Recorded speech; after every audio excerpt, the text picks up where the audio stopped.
Mastering the art of alright in English conversations. Hello language enthusiasts. Today, we're diving into a specific element of conversational English that's incredibly common and quite versatile, the word alright.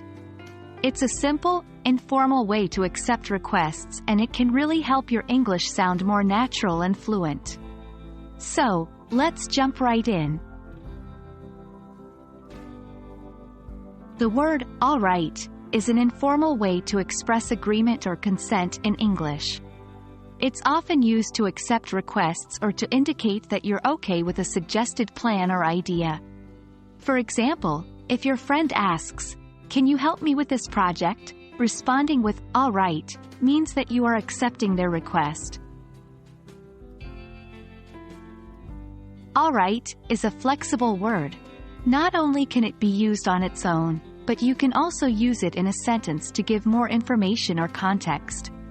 For instance, if you're busy but willing to help a friend, you might say, "Alright, but I can only spare an hour."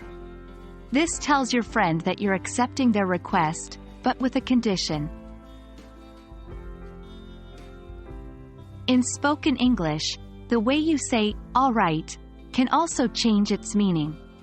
If you say it with a cheerful tone, it shows that you're happy to help or agree.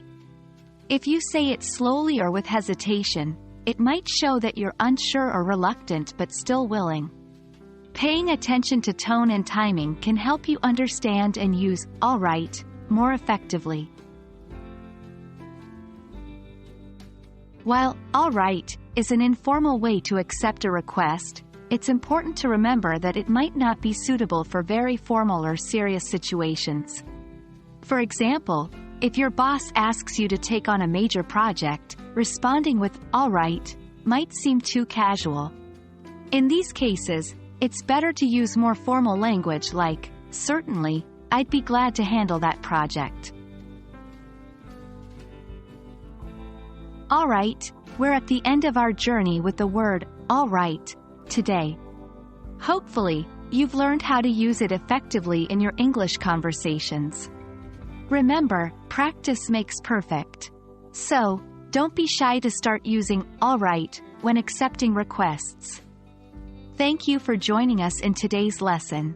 Until next time, keep practicing and happy learning.